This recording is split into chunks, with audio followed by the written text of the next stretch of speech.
समन्ता चक्रवालेषु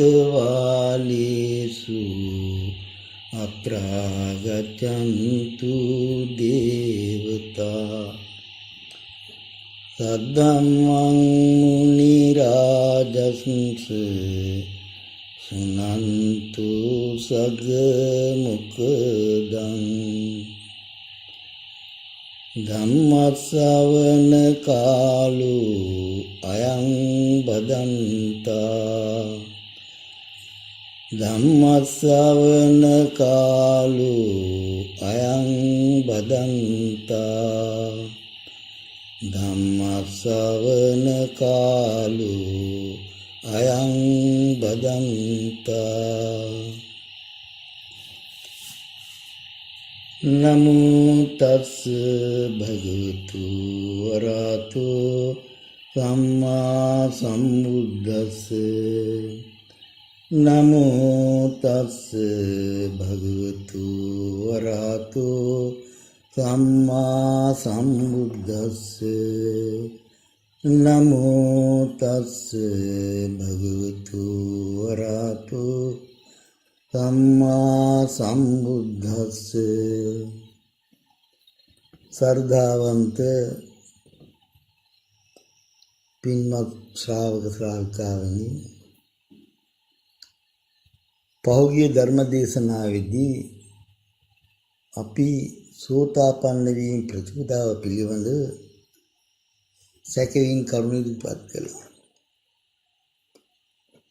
සංයුක්ත නිකායේ සෝතාපන්න සංයුක්තේ සූත්‍ර දේශනා 70කට වැඩියෙන් පැහැදිලිව දක්වලා තියෙනවා සෝතාපන්න වීම ප්‍රතිපදාව. නමුත් මොනවා හරි අවාසනාවට අපේ යටේ සමහර අය මේ සරල ප්‍රතිපදාව ගැන කියන්නේ නැහැ. එහිදී සඳහන් වුණේ සිව්ම ධාමක් සම්පූර්ණ කර ගැනීමයි සෝතාපන්න වීමට අවශ්‍ය කියලා. ඒ සිව් ධාම තමයි එක ගුණදන භාග්‍යවතුන් වහන්සේ සරණ යාම. දෙක ගුණදන ධර්මයේ සරණ යාම. තුන ගුණදන ආර්ය මහා සංඝරත්නයේ සරණ යාම. හතරවෙනි ධර්මයේ තමයි අඛණ්ඩ අචීද්‍ර ආර්යකාන්ත සමාධි සම්වර්ධනික සීලය. මෙන්න මේ සිව් දහම තියෙනවා නම් එයා සෝතාපන්න වෙනවා කියලා භාගතුන් වහන්සේ දේශනාවට වදාළා. ඒ අතරදිම සෝතාපන්න සංයුක්තේ තියෙනවා මේ සිව් දහම තියෙන කෙනාට තවත් තිබිය යුතු අංගයන් හතරක්.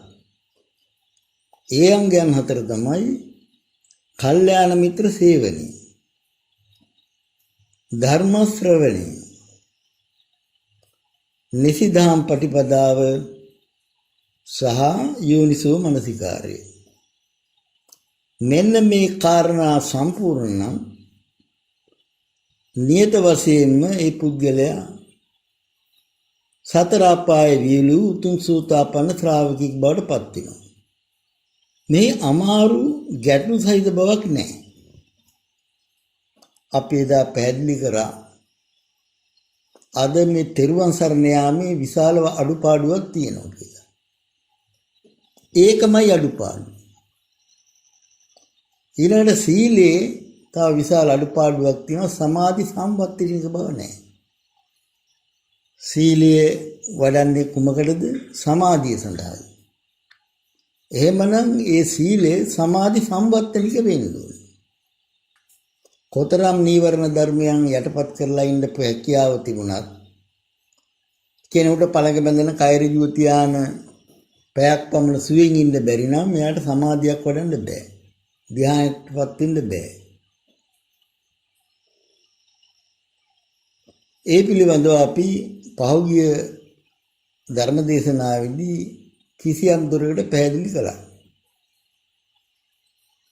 දැන් අද පැහැදිලි කරන්න බලාපොරොත්තු වෙන්නේ මේ සෝතාපන්න ශ්‍රාවකෙකු වීම සඳහා අවශ්‍ය අනිකුත් අංගයන්ගෙන් පළවෙනි අංගය වූ කල්යාණ මිත්‍ර සේවනයේ පිළිබඳවයි. කල්යාණ මිත්‍ර සේවනයේ පිළිබඳව නිසි අවබෝධයක් අපේ ශාසනය තුල ඇති බවක් පෙනෙන්නේ නැහැ. කවුරුරි මොනවා හරි කියලා දෙන එක්කෙනා එක්ක බණ ටිකක් කියනගෙන තැන් වල භාවනා මධ්‍යස්ථාන කරා ගිහිල්ලා ඉන්න උපාසක මහත්තයෙක් තමන්ගේ කල්යාණ මිත්‍රයා වශයෙන් සැලකනවා. ඒක සම්පූර්ණ වැරදි. එවැනි අයිද සෝතාපන්න වීමේ බලවත් ගැටලු ඇති වෙනවා.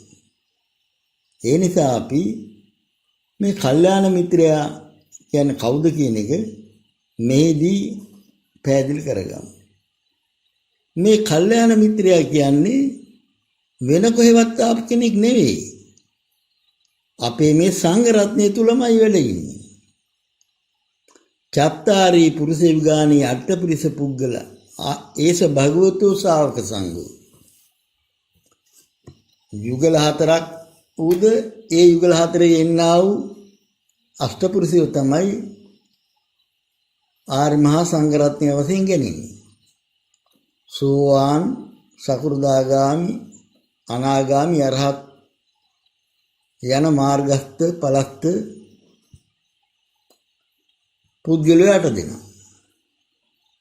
මෙන්න මේ අයගෙන් කෙනෙක් තමයි කල්යාණ මිත්‍රයා වශයෙන් තෝරගන්නේ. එතකොට ප්‍රශ්නයක් තියෙනවා. ඔයගොල්ලෝ නගයි අනේ අපිට කොහෙද එහෙමයි ඉන්නේ හොයාගන්න බෑනේ කියලා. ඒක ඔයගොල්ලන්ගේ වරද. ඒක තමයි මම දිගටම පැහැදිලි කරන්නේ. ලේසියට නාලිකාවලින් බණ අහනවා ප්‍රසිද්ධ තැන් වලට යනවා. ඔය ප්‍රසිද්ධ තැන් වල කොතනකවත් අර විදිහේ ආර්ය මහා සංඝ රත්නය දකින්න නැහැ. නාලිකාවලට මුහුණ දෙන්නෙත් නෑ ඒ අය. හුදකලාව තමන්ගේ පාඩුවේ ධ්‍යාන වඩමින් විදර්ශනා වඩමින් කාලය ගත කරනවා. එහෙම කෙනෙක් හම්බෙන්නත් පිනක් තියෙන්නත් ඕනේ. තමන්ගේ ඌමනාව තියෙන්නත් ඕනේ. ඒකට මහන්සි වෙන්නත් ඕනේ.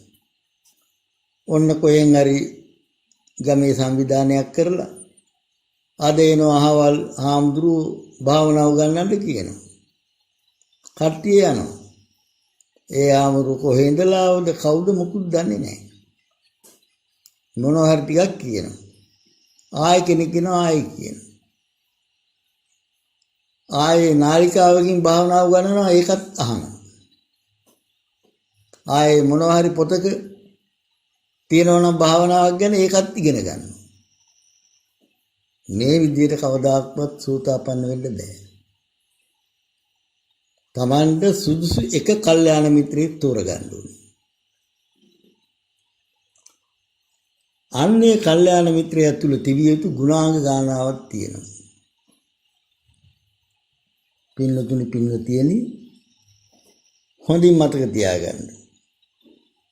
නිසි කල්යාණ මිත්‍රයා ආර්ය මහා සංඝ රත්නයට අයත්. මග්ගඵල ධ්‍යාන විමෝක්ෂ ලබාගෙන තියෙන කෙනෙක්. එවැනි කල්යාණ මිත්‍රයාණන් වහන්සේ කෙනෙක් තුල සමාධි සංවත්තනික සීලයේ තියෙනවා. එයා බඩවල් ඉස්සරහට දාගෙන හේතු වෙලා වටාපතින් පවන් ගහමින් ඉන්නේ. එයාට පුළුවන්කම තියෙන්න ඕනේ නිසි විදියට පළඟ බැඳගෙන ධර්ම දේශනා පවත්වන්න, භාවනා කරන්න උපදෙස් දෙන්න. එතකොට තමයි ශ්‍රාවකයින්ට ඒ විදිහේ ඉන්න පුළුවන්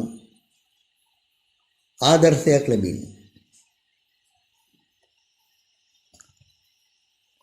ඒ වගේම ඒ කල්යාණ මිත්‍රයන් වහන්සේ තුල තියෙන්න ඕනේ සමත භාවනාව දිනුකොට ධ්‍යාන වඩා තිබීම. බලන්න ලංකාවේ මොන භාවනා මධ්‍යස්ථානෙද කොහෙද කවදද මේ ධ්‍යානලාභී භික්ෂුන් වහන්සේ වැඩ සිටියේ කියලා. නමුත් දැන් ධ්‍යානලාභීන් ලංකාවේ ඉන්නවා.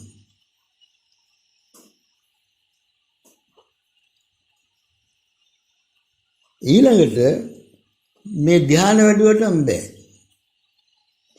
ඔහු සතර සතිපට්ඨානේ සතිය පවත්වාගෙන ඒ සතර සතිපට්ඨානේ භාවනා වඩමින් ඉන්න කෙනෙක් වෙන්නත් ඕනේ. විපස්සනා වඩමින්. එහෙම ඉන්න කෙනා අඩුම වශයෙන් සෝවාන් සකෘදාගාමී ඵලයන්වත්පත් වෙනවා. මේකල මාර්ගඵල ලබන්න බෑ කියන්නේ ඔය කම්මැලියෝ. කම්මැලියල දිවස් තියෙනවනේ. තමන් අනුන්ට පේන්න විතරක් මිනිත්තු 10ක් 15ක් භාවනා කරලා රට පුරා ඇවිද පොත් ලියලිය ධර්ම දේශනා පවත්ව ඉඳලා එයාට ධ්‍යානයකටපත් වෙන්න බෑ. මට දැන් අනිත් ඇටත් එපා කියලා අද කියනවා. මේ මුසාවන්ට රැවටෙන්න එපා. ඊළඟට මේ කල්යාණ මිත්‍රයෙක් තුල නිසි සීලය තියෙන්න ඕනේ. නිසි ආජීවය. කල්යාණ මිත්‍රයෙක් වෙන්න බෑ. රජේ වැටුප් හෝ පෞද්ගලිකාංශේ වැටුප් අරගෙන සූපසයත් අරගෙන ඉන්න කෙනෙකුට.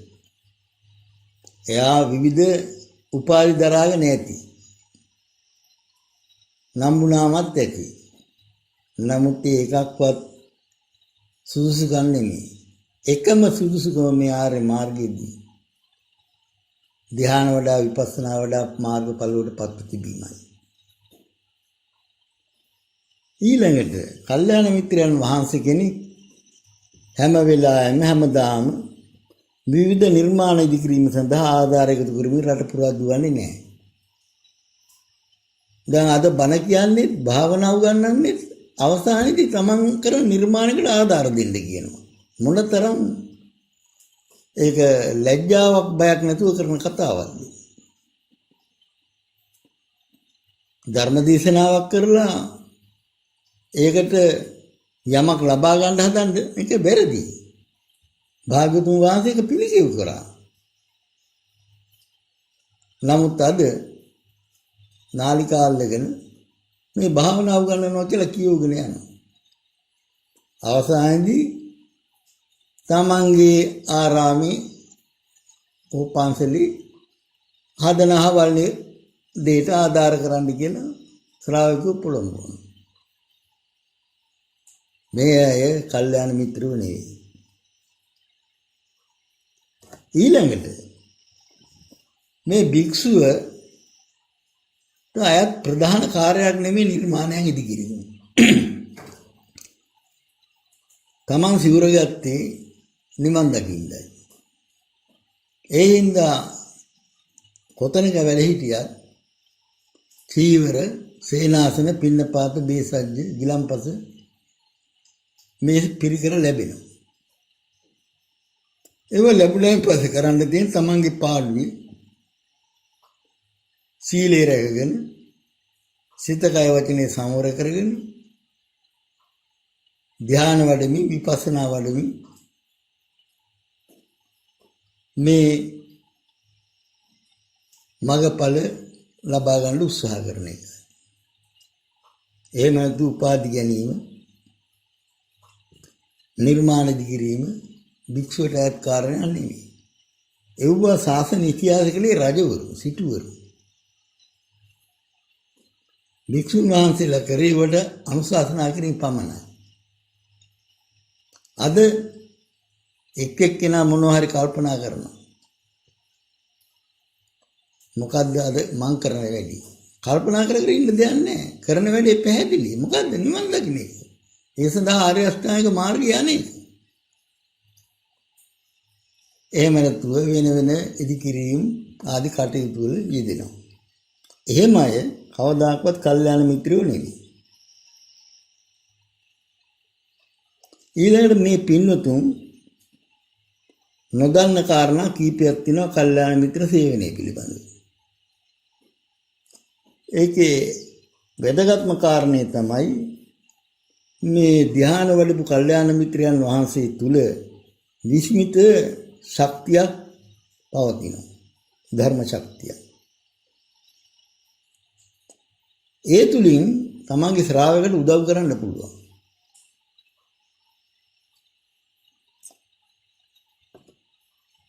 ඒ උදව් කිරීම ක්‍රම දෙකකින් කීපයකින් කෙරෙනවා. තමන් කල්යාණ මිත්‍රයන් වහන්සේ සමීපේ අඩි 5ක් පමණ දුරින් හිඳ භාවනා කිරීම. එසේ භාවනා කරද්දී කල්යාණ මිත්‍රයන් වහන්සේ තුල තියෙන විස්මිත ධ්‍යාන ශක්තිය හින්දා හරි ඉක්මනින් ශ්‍රාවකයා ධ්‍යානයටපත් වෙනවා. අනිත් ක්‍රමය තමයි ලෝකේ කොතනක හිටියත් තමා දන්න අඳුන කෙනෙක් නම් දුරකථනයෙන් සම්බන්ධ වෙලා භාවනා කරමු කියලා යෝජනා කරලා කල්යාණ මිත්‍රයන් වහන්සේගෙනුට පුළුවන් ලෝකේ ඕන තැනක ඉන්න කෙනෙකුට ශක්තිය යවන්න. ඒක දුරස්ත ශක්ති සම්ප්‍රේෂණ ක්‍රමයක්. ඒක ක්‍රමය අපේ බුද්ධ ශාසනය තුල භාගතුන් වහන්සේ වැඩ හිටපු කාලෙත් තිබුණා. මේ පිළිබඳව දැනුමක් නැහැ. අපි මේ පිළිබඳ බොහෝ අත්දැකීම් තියෙන පිරිසක්. විදේශයන් ගානාවක ඉන්න අයට ඒ විදිහේ ශක්ති සම්ප්‍රේක්ෂණය තුලින් ධ්‍යානපත් කරන්න උදව් කරලා තියෙනවා. එයාගම ලංකාව තුලත් වැඩි හරියක් අපි ධ්‍යානට අවසන්දිපත් කරන්නේ මේ ස්ථානයේ ඉඳලා නෙමෙයි. ඒගොල්ලන් ගෙවල් වල භාවනා කරන්නේ. ඒ භාවනා කරන වෙලාව අපි කතා කරන තියෙනවා මේ විදිහට දන්නවද කියලා. ඒ දන්නපුවාම කල්යාණ මිත්‍රයන් වහන්සේ ශක්තිය උදාහරණින් තම ශ්‍රාවකයා වෙතට භාවනා වේදෙනවා. ඒදී ශ්‍රාවකයාට කිසිම අපහසුවක් දැනෙන්නේ නැහැ. හිත ආහාර මෙහෙ දුවන්නේ. වේගයෙන් චිත්තය ඒකාග්‍ර වෙලා ධ්‍යානයටපත් වෙනවා. ඒපත් වෙන්නේ කොහොමද කියන කාරණේ පිළිබඳව දීර්ඝව ගැඹුරින් විස්තර කරන්න මේ අවස්ථාව මදි. කල්යාණ මිත්‍රයන් වහන්සේ අපි කලින් කිව්වා අෂ්ටපුරුෂයන්ගෙන් කෙනෙක් කියලා. ඒ කියන්නේ අනුත්තර වූ පුණ්‍ය ක්ෂේත්‍රයක්. එවැනි කල්යාණ මිත්‍රයෙකුට දන් දීමෙන් පමණක් නෙමෙයි වන්දනය කිරීමෙන් විශාල පිනක් ජනිත වෙනවා. ඒ පින හේතු වෙනවා මේ භවයේදී තමන්ගේ භාවනාව දියුණු කිරීමට. පරලොව යහපත සඳහා හේතු වෙනවා. එවැනි කල්යාණ මිත්‍රයෙකුට පොඩි දානයක් දුන්නා. ඒ දාණයෙන් ජනිත වෙන අතිමහත් පුණ්‍ය සම්භාර ධර්මයේ යම් කෙනෙකුට අනුමෝදන් කරන්න පුළුවන්කම තියෙනවා. අපි ඒ විදිහේ පුණ්‍ය අනුමෝදනාවන් ගණනාවක් කරලා තියෙනවා විවිධ ස්ථානයන්හි. මේවා පිළිබඳව දිගිරි විස්තරයක් මේ වෙලාවේ පවසන්නේ. ඒ වගේම ධම්මපදයේ දක්වලා තියෙනවා මෙන්න මෙහෙම. යං කිංච යුත්තංච හුතංච ලෝකේ සංවච්චරං යදීත පුඤ්ඤපෙක්ඛෝ සබ්බම් පිතන්න චතුභාගමේති අභිවාදනා උජ්ජුගතේසු සෙය්‍යා. මේකද කියන්නේ පින් බලාපොරොත්තු පුද්ගලී වසරක් මුළුල්ලේ ලෝ කුඩා දාන දුන්නත් පින් බලාපොරොත්තු වෙන කෙනෙක් 365 දවසෙම ලොකු කුඩා දාන දෙනවා කොහාට හරි. එයින් ජනිත වෙන පින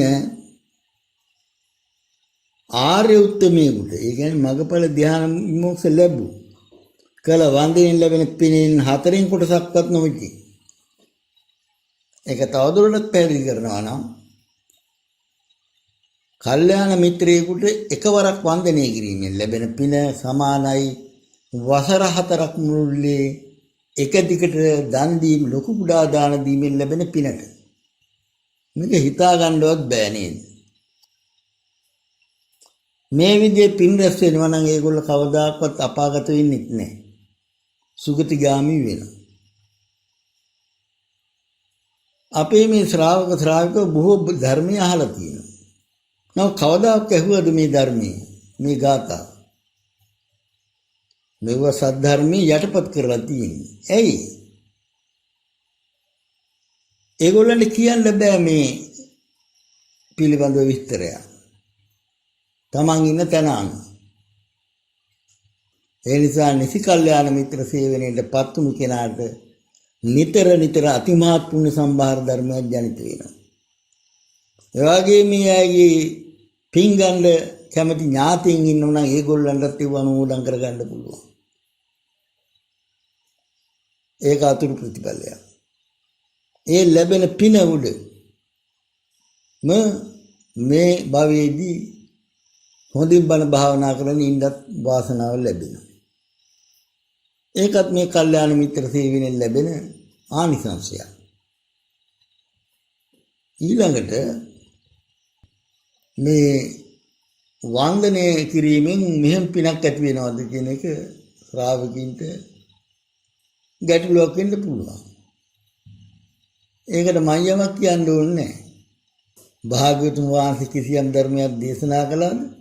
ඒ ධර්මය අපි සියලු දෙනා පිළිගමු. මේවා විග්‍රහ කරන්න ගියොත් බොහොම ගැටලු සහිතයි. සර්ධාවෙන් යුතු මේ ධර්ම මාර්ගයේ යන අය කෙලෙ යුත්තේ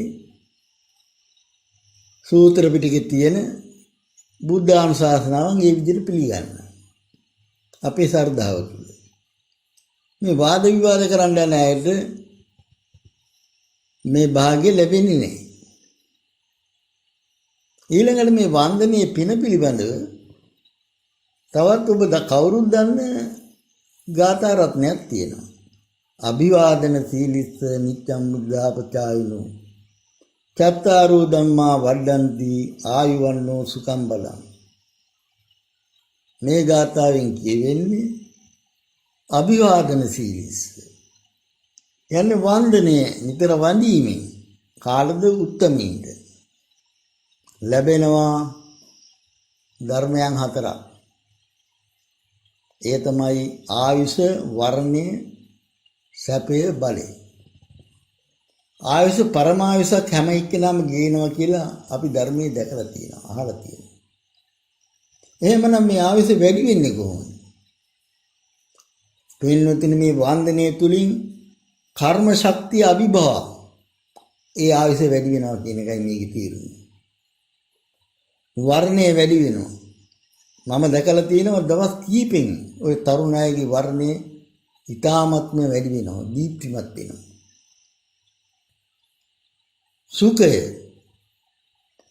සුඛය අපි කවුරුත් කැමති දෙයක්. මේ සුඛය ලබා ගන්න තමයි හැම වෙලාවෙම පුදුත්ගෙන පුදුලා මහන්සි. ඊළඟට ධර්මයේ පැත්තෙන් බලපුවාම භාග්‍යවතුන් වහන්සේ සූත්‍ර දේශනා ගණනාවක දේශනා කොට වදාලා සමාධියට ආසන්න කාරණාව සුඛයයි කියලා. එහෙමනම් නිතර වැඩි හිටියන්ට උත්තමයින්ට වැඳීමෙන් තමන්ට ලැබෙන සුඛය තුලින් තමන්ට සමාධියටපත් වෙන්න, ධ්‍යානයටපත් වෙන්න පුළුවන්කම ලැබෙනවා. එතකොට උත්තමයා කවුද කියන එක ප්‍රශ්නය. උත්තමයා වෙන කවුරුවත් නෙමෙයි, ආර්ය මහා සංඝරත්නයමයි. ආර්ය මහා සංඝරත්නය කියන්නේ චත්තාරී පුරුෂ යුගානි අට්ඨපුරුෂ පුද්ගලා වශයෙන් දක්වලා තියෙන ඒ මහා සංඝ රත්නයයි. ඒ සංඝ රත්නයෙන් කෙනෙක් තමයි කල්යාණ මිත්‍ර වශයෙන් තෝරගන්නත් ඕනේ. එවැනි කල්යාණ මිත්‍රවරුන් වඳින හැම අවස්ථාවෙදී අතිවිශාල පුණ්‍ය සම්භාර ධර්මයක් ජනිත වෙනවා.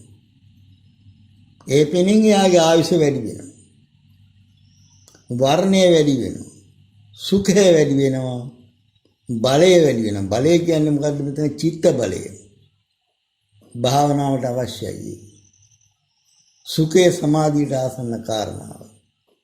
එහෙමනම් මේ নমස්කාර කිරීමෙන්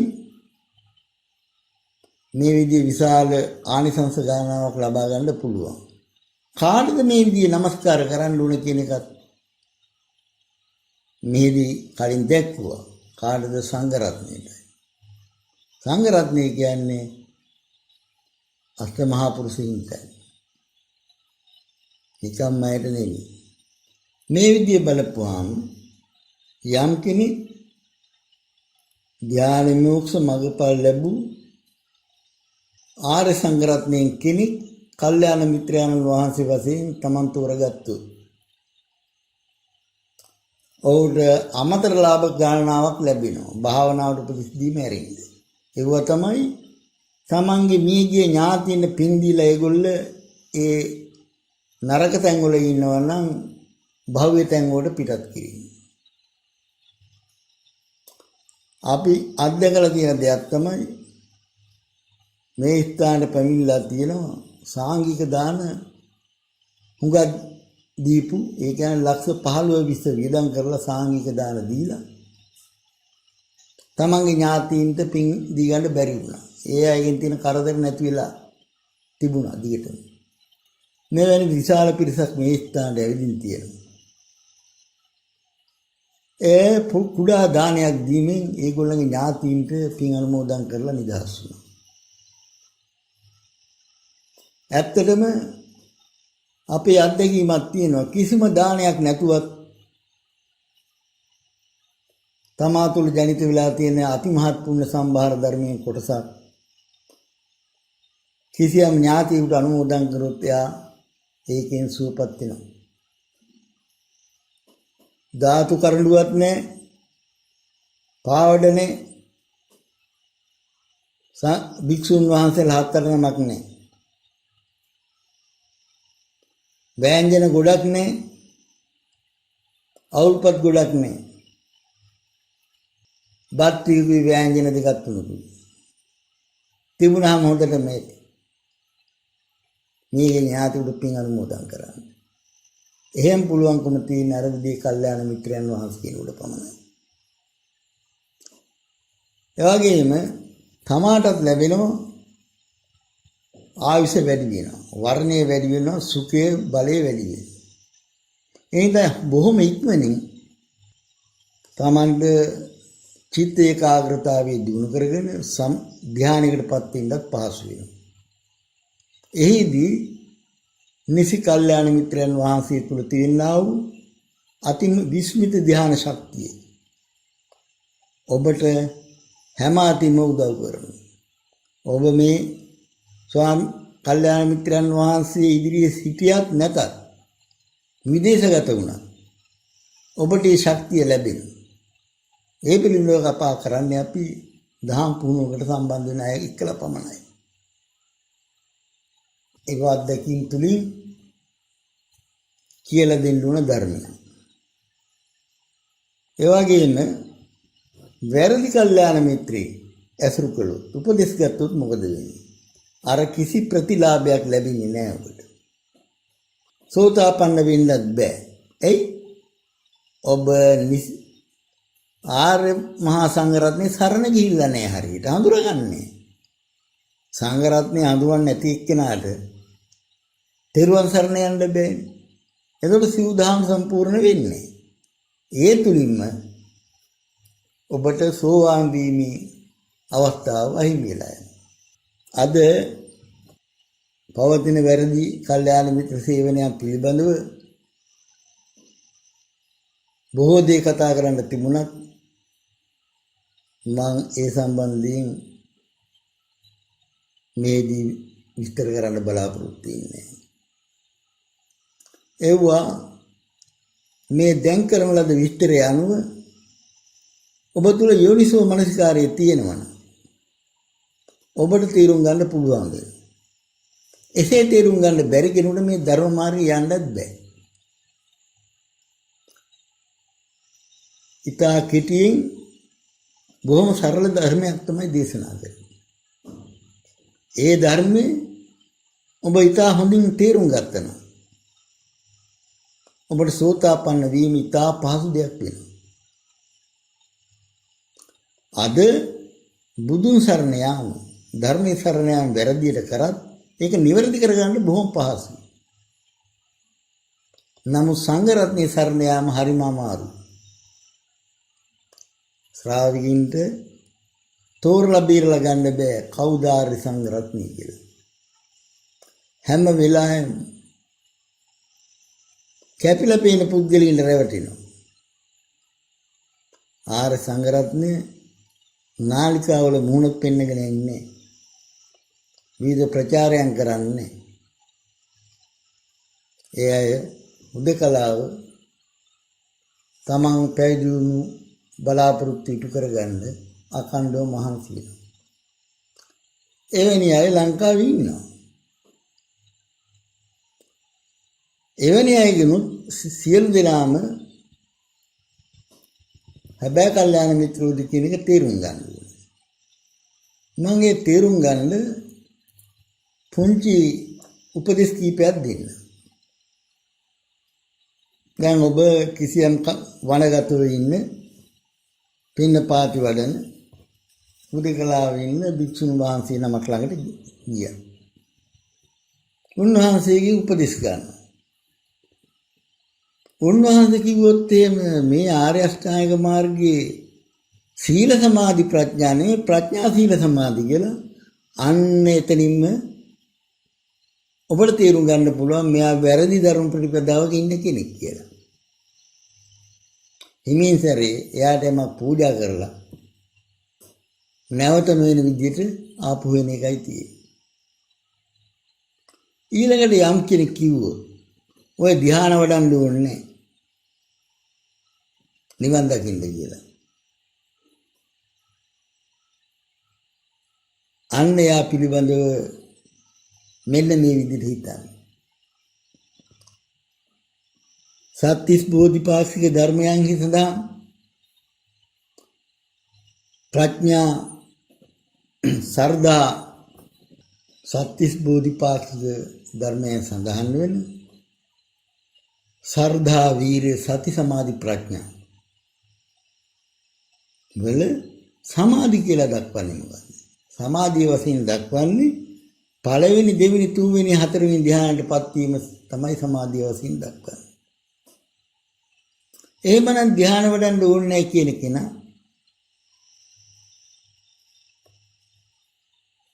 මේ සත්‍තිස් බෝධිපාක්ෂික ධර්මයන් අවශ්‍ය නැහැ. ඒ වගේම ආර්ය අෂ්ටාංගික මාර්ගයේ අවසාන අංගය වෙන සම්මා සමාධිය කියන්නේ පළවෙනි දෙවෙනි තුන්වෙනි හතරවෙනි ධ්‍යානයටපත් වීම කියලා පැහැදිලිවම සූත්‍ර දේශනාවේ තියෙනවා. යම් කෙනෙක් ධ්‍යාන වඩන්න ඕනේ නැහැ කියලා කල්යාණ මිත්‍රයන් වහන්සේ කෙනෙක් ප්‍රකාශ කරනවා නම් එහෙදී තේරුම් ගන්න දේ කල්යාණ මිත්‍රයන් වහන්සේ කෙනෙක් නෙමෙයි. ඒ භික්ෂුව ආර්ය අෂ්ටාංග මාර්ගය පිළිගන්නේ. ආර්ය අෂ්ටාංග මාර්ගය පිළිගත්තේ නැත්නම් එයා චතුරාර්ය සත්‍ය ධර්මය පිළිගන්නේ නැහැ. චතුරාර්ය සත්‍ය ධර්මය පිළිගත්තේ නැත්නම් එයාට භික්ෂු භාවයක් නැහැ. එතකොට එයා ලබාපු සිව්පසරයක් ණය වෙලා අපාගත වෙන කෙනෙක්. ආන් එවැනි කෙනෙක්ගෙන් මට නිසිපලක් ගන්න බෑ. නම් Tamande යමක් තියෙනවා නම් පූජා කරලා යමක් නිහඬව ඉන්න. අද සමහරු කියනවා මේ සම්මා සමාධිය වෙනුවට ක්ෂණික සමාධියක් කියලා. මේක බුද්ධ දේශනාවේ කොතනකවත් නෑ. අටුවාවල යහර මේ ලියාගෙන තියෙනවා. සම්මා සමාධිය මිස ශමක සමාධියක් කියලා දක්වලා නැහැ.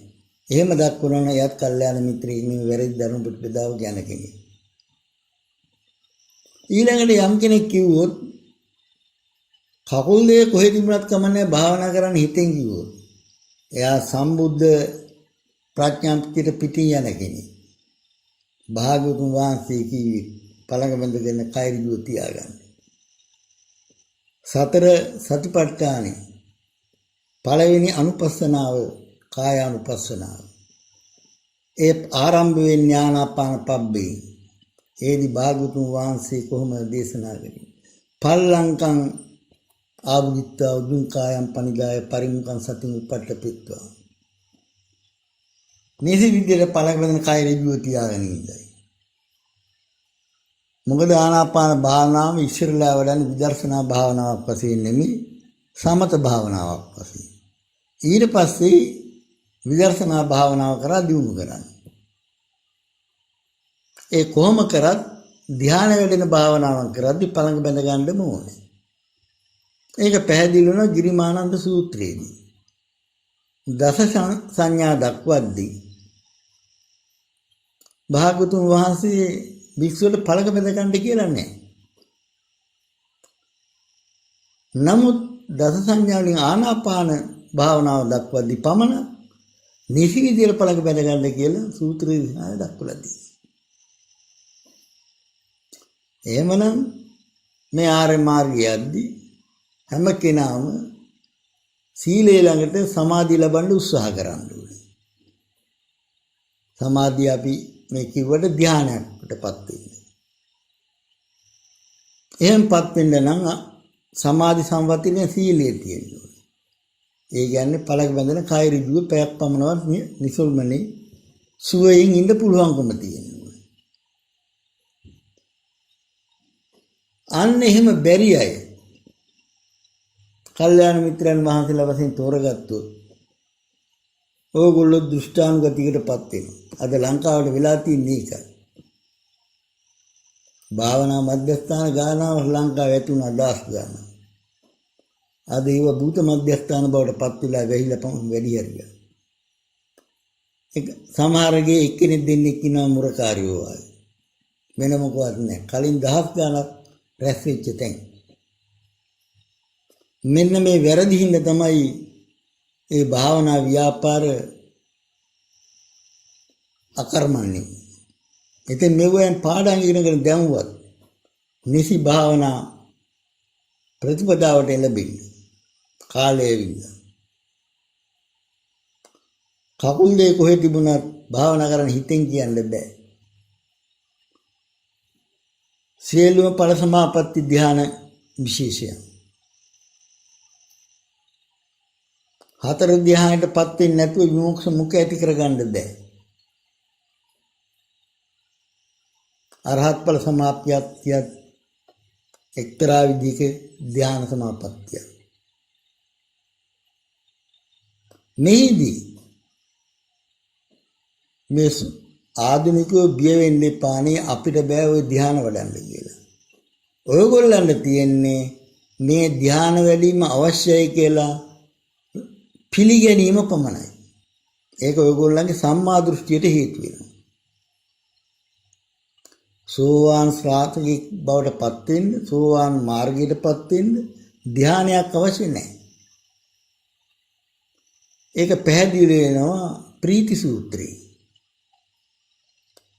අනාථපිණ්ඩික මුල් දිනේදීම සෝතාපන්න වෙච්ච ශ්‍රාවකී. ඊට පස්සේ කාලයකදී භාග්‍යවතුන් වහන්සේ අනාථපිණ්ඩිකට කියලා තියෙනවා. අනාථපිණ්ඩික කොහොම නිකම් බලන්න ඉන්න එපා. පළක බැඳගෙන ධ්‍යාන වඩලා සන්තෝෂෙන් ඉන්න කියලා. එහෙම කියලා තියෙන සෝතාපන්න ශ්‍රාවකීන්ටයි. ඒති භාග්‍යවතුන් වහන්සේ අදහස් කරේ එතනින් ඉහළටත් ගන්නයි. ඉක්මනින් භාග්‍යවතුන් වහන්සේ කිසි දිනක කැමති වුණේ නැහැ ශ්‍රාවකියෝ ටික කලක් හරි භවයක ඉන්නවද. භවය තුල හැම විටම දුක තියෙනවා. බ්‍රහ්ම ලෝකෙ ගියත් ඒ දුක ඉවර වෙන්නේ. ඒ සියලු දේ අතහැරලා නිවන් සාක්ෂාත් කරගන්න කිව්වේ භාග්‍යවතුන් වහන්සේ එකයි. ඉතින් මේදී අපේ පින්වත් ශ්‍රාවක ශ්‍රාවිකාවන් අර සම්මා දෘෂ්ටිය නැතුව ගියොත් ඔයගොල්ලන්ට සෝතාපන්න වෙන්න බෑ. එයි මේ සෝතාපන්න වෙනවා කියන්නේ මතු භව කීපයකදී ඔයගොල්ල මගපල් ලැබලා නිවන කරා යනවා. අන්න එතකොට ඕනේ ධර්මපටිපදාව පිළිබඳව දැනගෙන තියෙන්න ඕනේ මේ භවයේදී. එහෙම දන්න කෙනාට තමයි සෝතාපන්න වෙන්න පුළුවන්.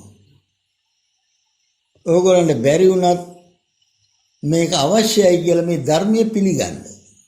ඒ පිළිගත්තේ නැත්නම් ඔයගොල්ලෝ චතුරාර්ය සත්‍ය ධර්මයෙන් පිළිගැනීමෙන් බැහැර වෙනවා. ඒ විදිහ ධම්මං සරණං ගච්ඡාමි කියමින් පළක් නැති වෙනවා. මේ නිසා මේ අද කල්යාණ මිත්‍රව තෝරන් ගන්න කෙනෙක් සොයා ගන්නකොට බොහොම කල්පනාවෙන් බලන්න.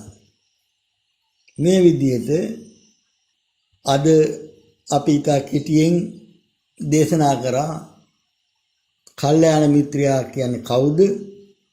ඒ කල්යාණ මිත්‍රයා තුළ තිබිය යුතු ගුණාංග මොනවාද?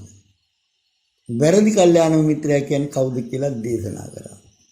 ආන්ගේ කාරණා ධර්ම කාරණා නැවත නැවතත් ශ්‍රවණය කරලා තමන් හිතේ දරාගෙන ඒ විදිහට තම දහම් ප්‍රතිපදාව සකස් කරගන්න කියලා මේ ශ්‍රාවක ශ්‍රාවිකාවන්ට කරුණාවෙන් මතක් කරමින් අද ධර්ම දේශනාව මෙතකින් සමාප්ත කරනවා. එත්තාවතාච අම්මේ සම්බදං පුඤ්ඤ සම්පදං සබ්බේ දේවා අනුමෝදන්තු සබ්බ සම්පත්ති සිද්ධියා සබ්බේ භූතා අනුමෝදන්තු සබ්බ සම්පත්ති සිද්ධියා සබ්බේ සත්තා අනුමෝදන්තු සබ්බ සම්පත්ති සිද්ධියා